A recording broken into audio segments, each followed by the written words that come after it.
Hi there, I'm Jason Gotts, and you're listening to Think Again, a Big Think podcast.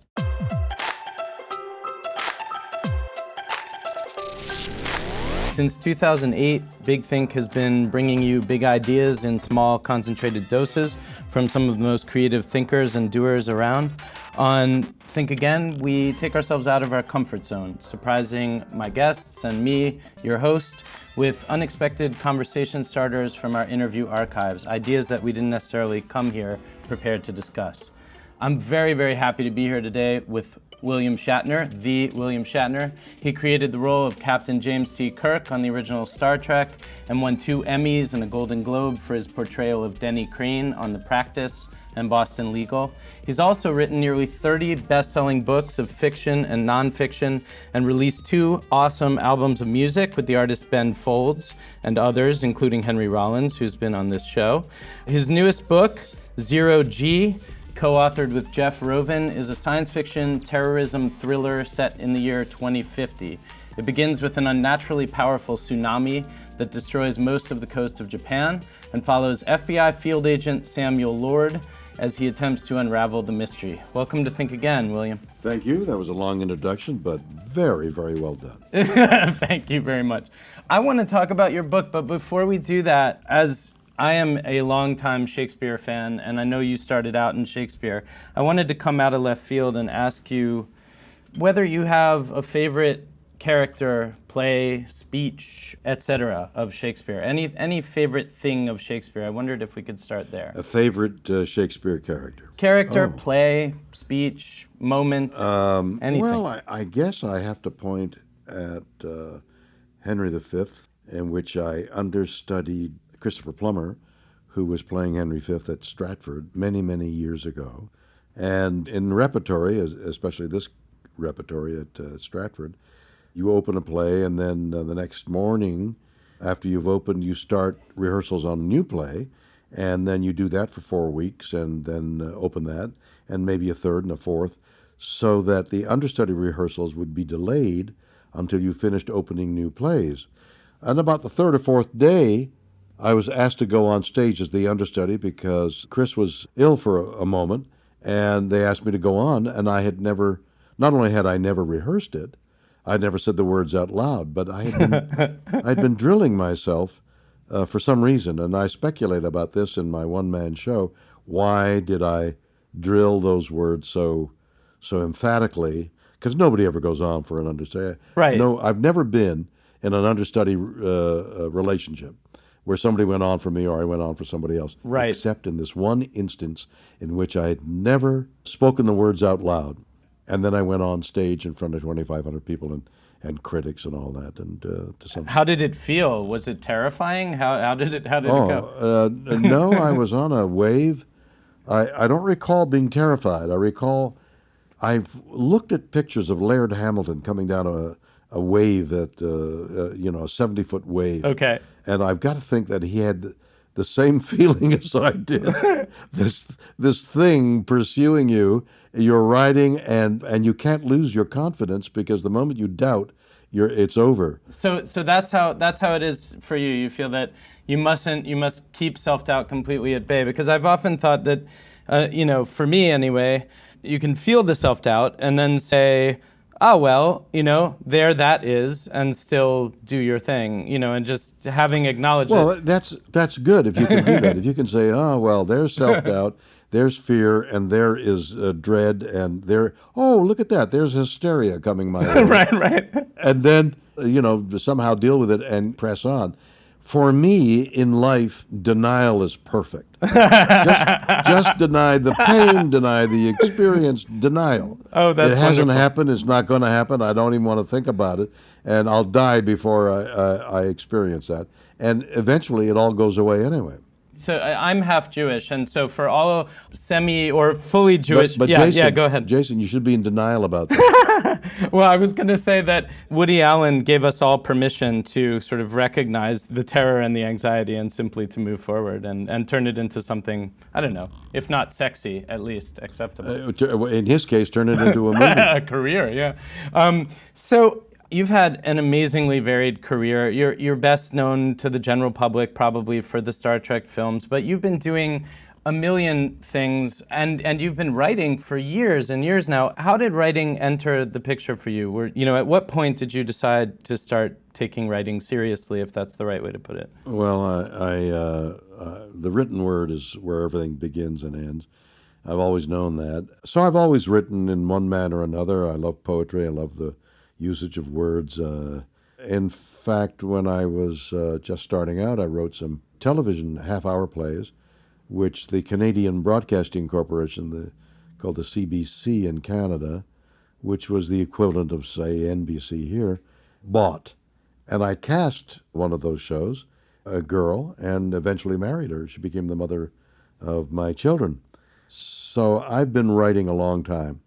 But the perhaps more measured and important works started when there was a strike by some unions while I was making a film, and there was nothing I could do. I had to sit around and wait for the strike to be over. So I started writing. I gave myself the premise of a policeman in space. Okay. I had done a police series. So I begat 10 books, and it became 10 books, a year series, and a movie. So I've noticed, I saw, looking through your work, and by the way, I really love those albums that you did with Ben Folds. They're really cool. That album was called Has Been. I really look at that. It's wonderful, and I'm just noticing that in both the writing and in the music, you're collaborating, and you seem to enjoy collaborating. I mean, acting is a collaborative art as well. Do you find that you prefer to create with other people as opposed to in solitude? So science fiction is a strange form. You're imagining a plot and people, but it's also littered with scientific possibilities, either imaginative possibilities or possibilities that exist in the laboratory that may come into existence years from now. Right. And you have to be acquainted with all that, and it's a very esoteric acquaintanceship to know science intimately, to be able to write about it, know science intimately. Jeff Roven is this wonderful writer who has that knowledge. So between the two of us, me working on the more emotional aspects and the plot, and him working on the scientific aspects, we've created a lovely novel filled with scientific possibilities, both that take the plot along or that are added like little diamonds that you'll read and may even smile at. New political unions that couldn't possibly be right in our year, but in 50 years might very well come to be. Yeah. That sort of thing is great fun.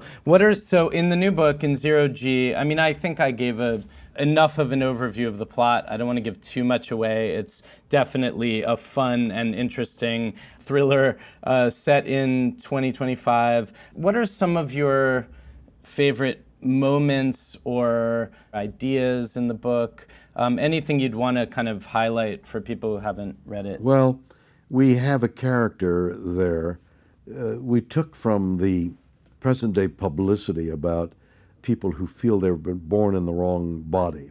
So we named that character Edzilla.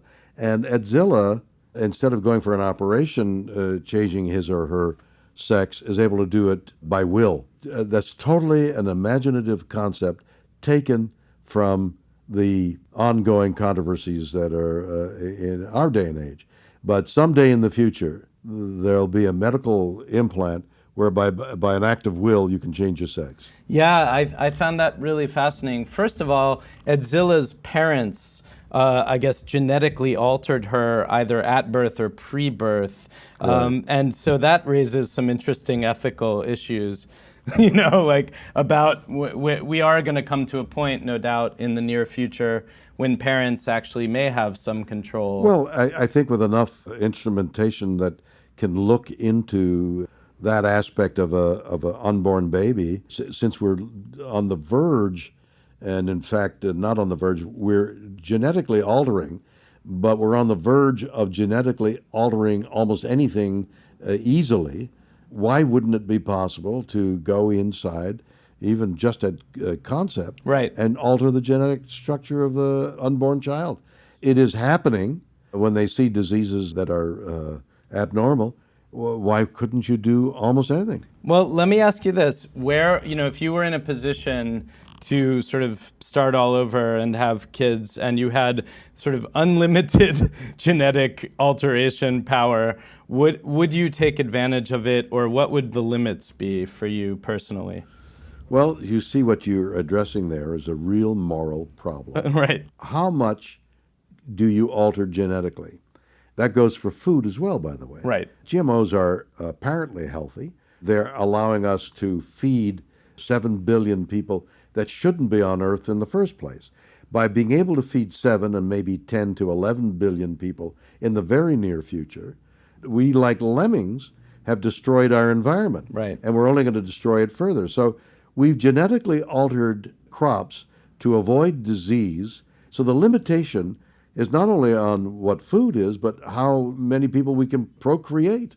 And Chinese tried to do it by limiting it to one person, but that didn't work because now their culture didn't want girls, they wanted boys. And so a whole human aspect to something that was going to be really good, a scientific breakthrough that offered humanity the hope of feeding everybody and having no starvation, morphs into more people and more pollution and the end of the world. Right. The end of the world is nigh because of the number of people on Earth. And how do you reduce the number of people on Earth without getting into mass murder or altering the baby in vitro to not being able to have any children? I mean, Right. The morality that this brings up is the springboard for so many science fiction novels, and that's what I'm doing. Indeed. Well, in ZeroG, there is at least a science station on the moon.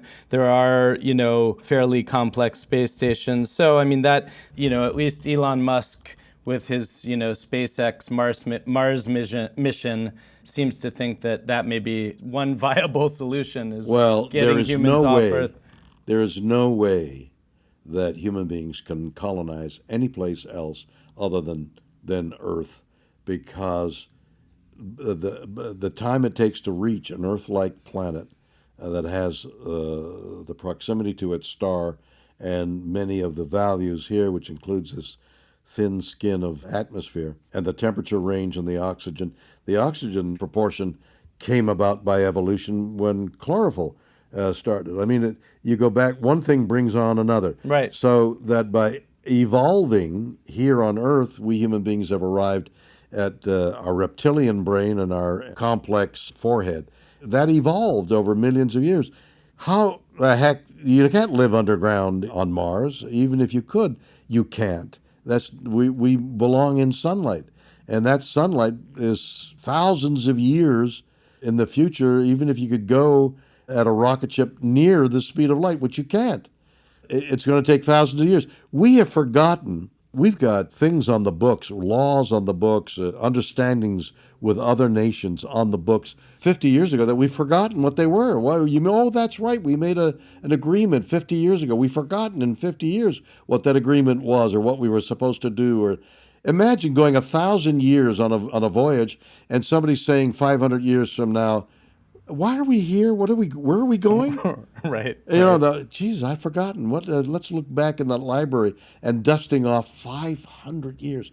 Oh, that's right. We're on our way to Centaurus. But why are we going there? Let's turn around. Maybe if they can figure out wormhole travel and get us to some exoplanets in 10 minutes, then we'll be in that situation. But exactly.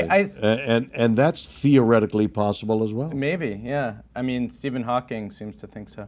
But okay, I think that brings us to the second part of the show where we watch these short surprise interview clips. I don't know what they are. I've not seen them.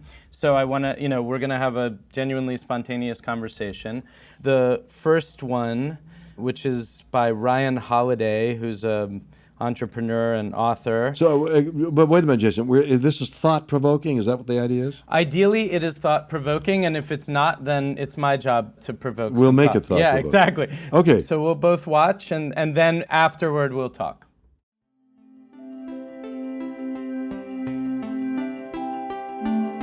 There's a wonderful Bill Walsh quote about ego. He says, ego is when self-confidence becomes arrogance, self-assertiveness becomes reckless abandon, and so forth. He's saying it's sort of past the point of any reasonable utility, right? Confidence is great, arrogance is not great. Or Cyril Connolly is saying ego, like cancer, is sort of an over-assertion of cells. And that's sort of what I see ego is. It's great to believe in yourself. The problem is when your belief in yourself is not based on anything real.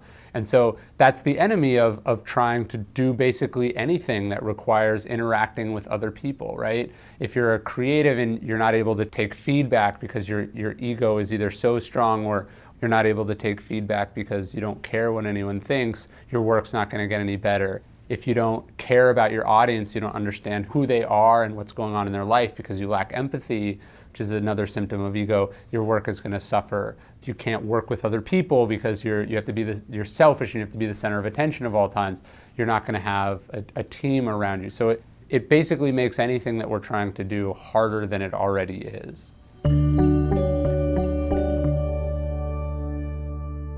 I guess I wanted to get at, you know the old phrase, fake it till you make it, right? And I don't know whether that advice rings true to you, but the idea that at a certain point in your career, like when you're starting out and you're doing a bunch of new things and you're stretching yourself outside of your comfort zone, as you kind of said earlier, you have to be sort of in denial, push down any doubt, and just kind of in a way, bluster forward, perhaps. But he's saying that that's kind of a dangerous state of affairs. I mean, that, if I'm reading that right. Well, let me first of all add to what I said about denial. I was half joking about denial, but indeed, as a performer, and I was talking specifically about being on stage and stage fright and all the unknowns, or I'm a pilot, for example, and I remember when I soloed in a Cessna and I was making a turn by myself for the first time, the shadow of the windshield crossed my face, and I looked up with a great start thinking something was coming at me. It was just the shadow of the windshield. I was so afraid of what I was doing. I was up in the air at 1,500 feet. I didn't know what I was doing.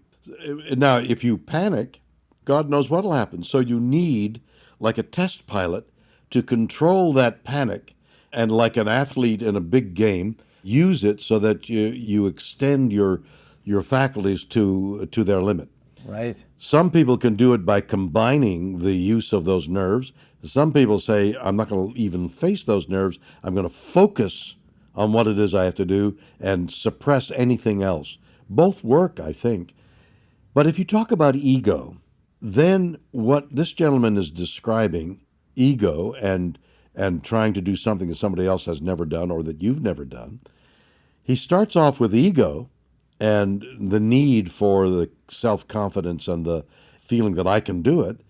But then he paints a picture of somebody who's so egotistical that he doesn't listen to anybody else. Like, hey, watch your ego because you're about to step off the precipice. Right.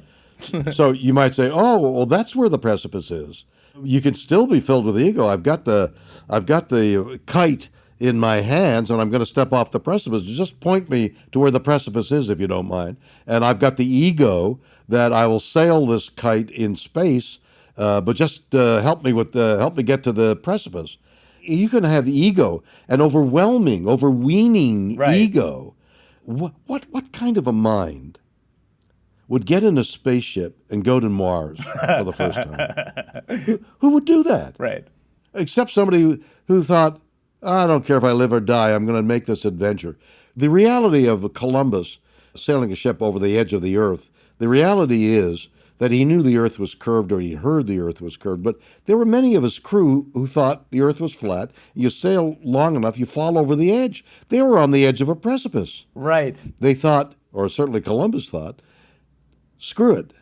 I'm going forward, and I'm taking the risk of all these other people's lives because I think we're going to find the spices. And I think that's what I wanted to get at. You know, what he said was that, you know, you sort of shouldn't overestimate your ability, but when you are going into the unknown, you don't know what's going to happen. But Jason, Yeah. You don't even need a grand adventure. What about a relationship? What if you think, right. I'm going to go out, I'm going to ask that girl for a date. Right.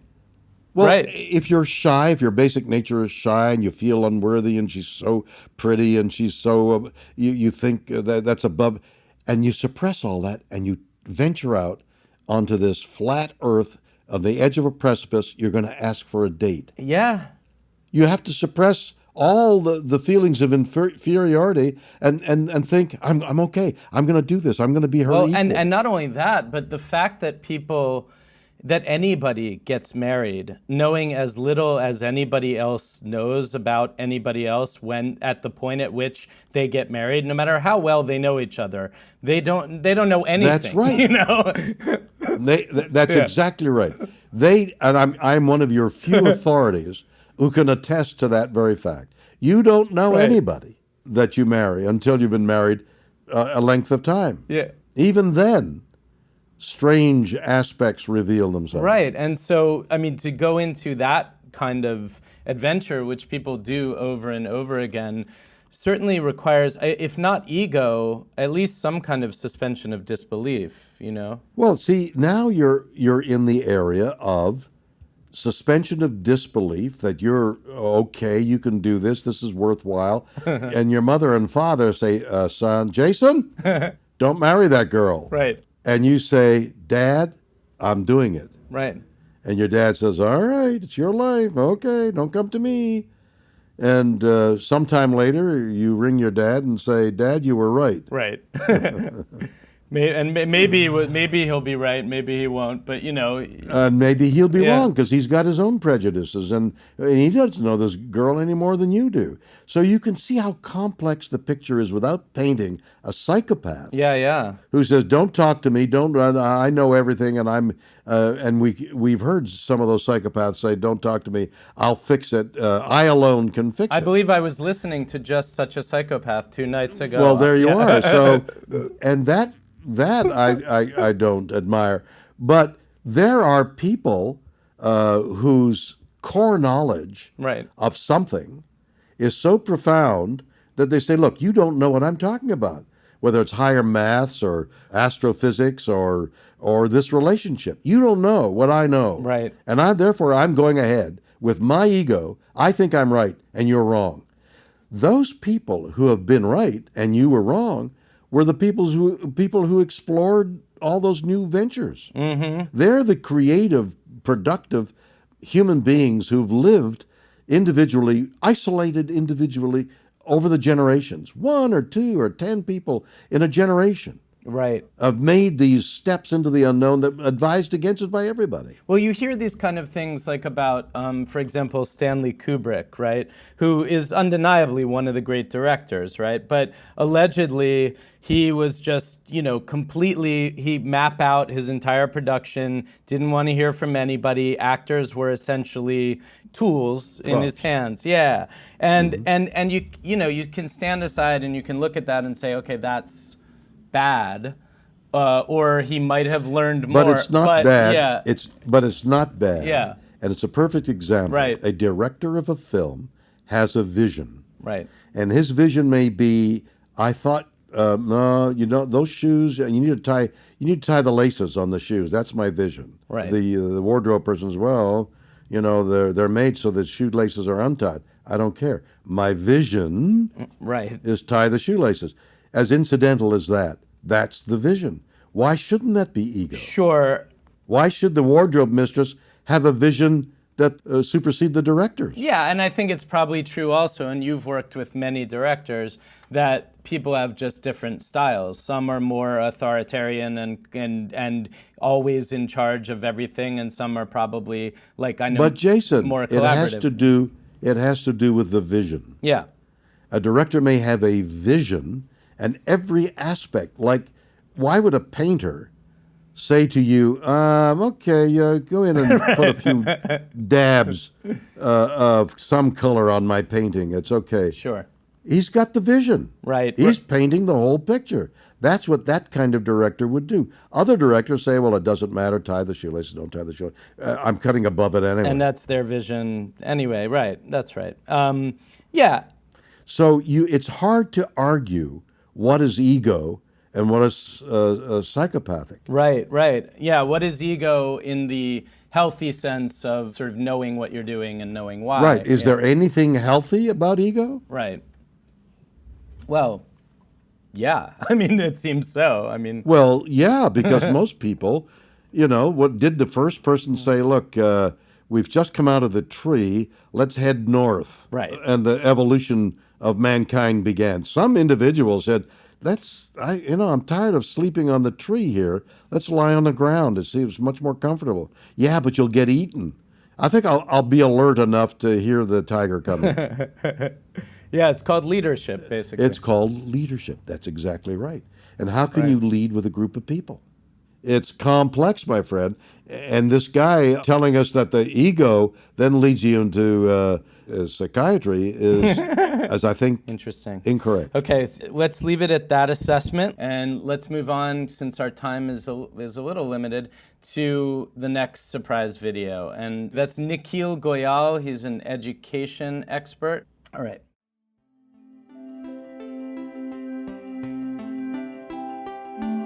The statistics show that bullying is a major problem in most American schools. And what they find is that in schools have a number of different qualities, and one of them is the anti-democratic governing structure.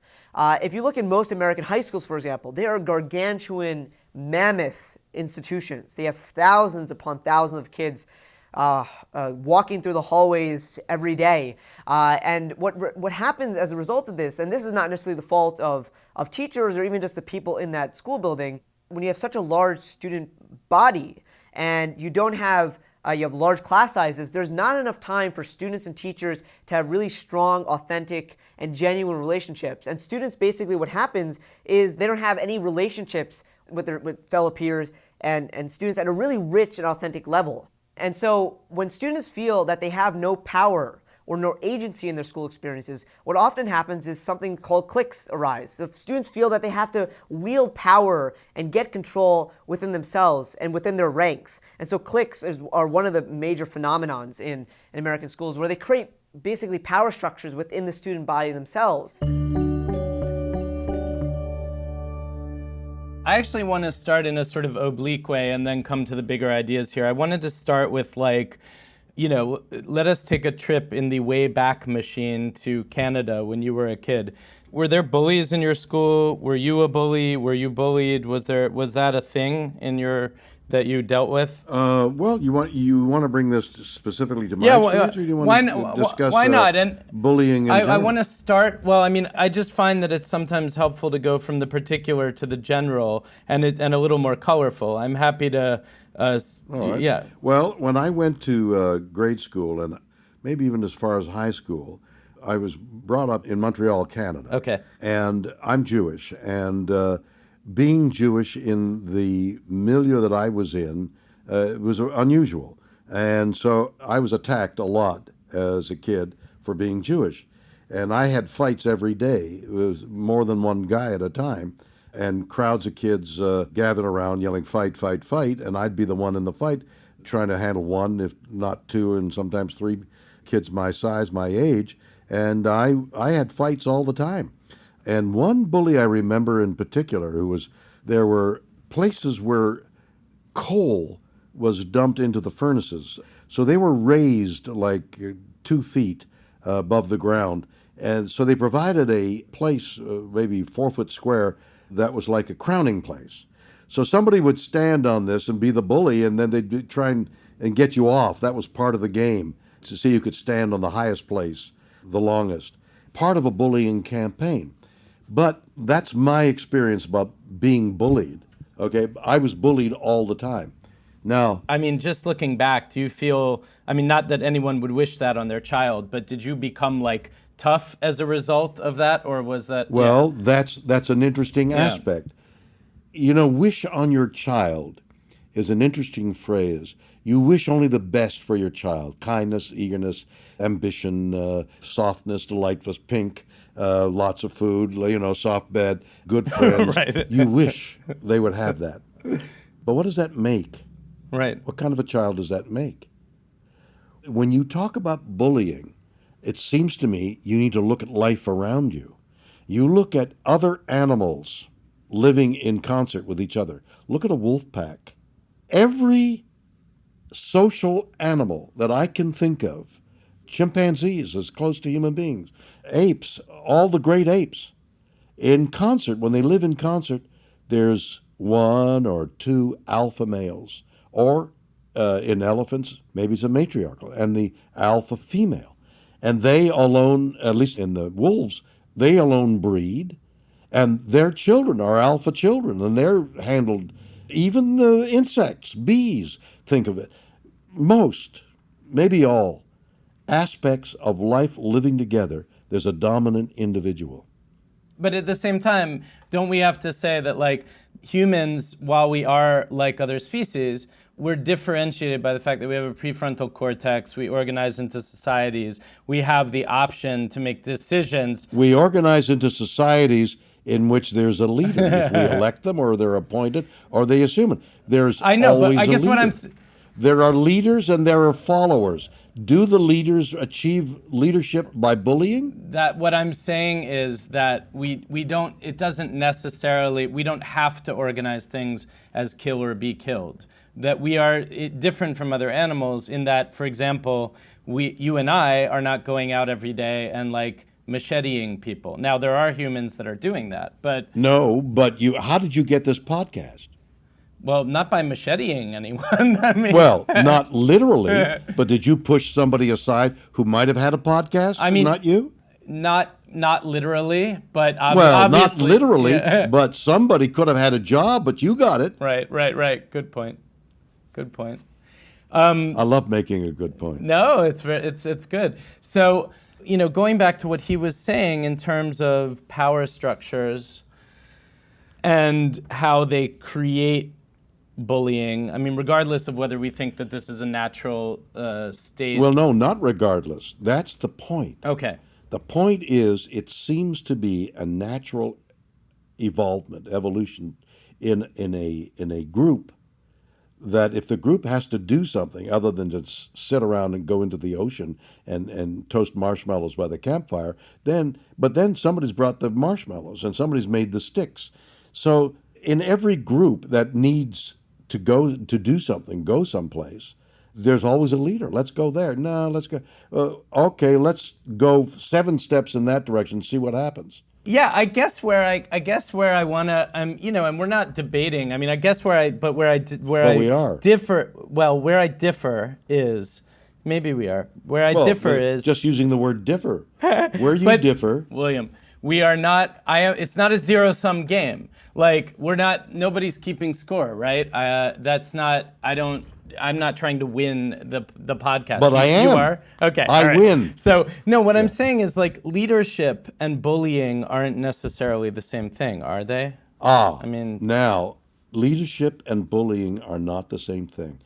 So where do you go? How do you mitigate all those things? So let me tell you what I think about that. I think we need to teach from birth on empathy. We need to teach the ability from one human being to the other to place yourself in that person's running shoes, baby shoes, spikes, riding shoes. We need everybody to say, listen to what this person is saying and crying out for help, to be listened to. Look at my experience here. Look at what you've trod on my toes, and that hurt. Let me explain to you this hurt. You've crushed my toes, and that hurts. And I don't want to hurt you, nor maybe I'm not incapable of hurting you, but listen to how I'm hurting, and maybe you don't do it again. And you teach empathy to children, because empathy may not be natural. Sympathy, maybe, but empathy, to live in somebody else's mind for a moment and understand completely what that other person is feeling, I think is taught. And you need to teach that. And as a result of that, maybe aspects of bullying would dissipate. Yeah, maybe there could be more empathetic leadership, for example. Yeah. More empathetic leadership, yes. Which we'll hopefully get after this upcoming election. Fingers crossed, we'll see. William Shatner, it has been great talking to you, and I think we'll leave it there because we are almost out of time. And ZeroG. Yeah, ZeroG is the new book. It is really, really interesting and exciting, and it's set in 2025. 2050, really. But it 2050? But it's, Did I get it wrong? Yeah, no, it's all right. It's sorry. it's just a few years difference. I'm being empathetic. I'm being an empathetic leader right here. Don't worry about it. It's all right. I understand you made a mistake in 2025, but it's really 2050. But not to worry about it. I'm with you. All right, and let's go toast marshmallows.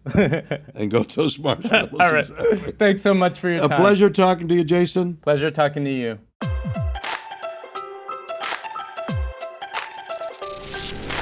And that wraps another episode of Think Again. I know you are busy. I know you have lots of good things to do with your time. Still, if you like our show or love our show, and especially if you're listening regularly and you haven't had a chance to do so yet, I would really appreciate it if you could rate or review us on iTunes or your favorite podcast getting location. Thank you. We are back next week with novelist Jodi Picoult, whose new book is a big departure for her. It deals with racism in contemporary America. See you then.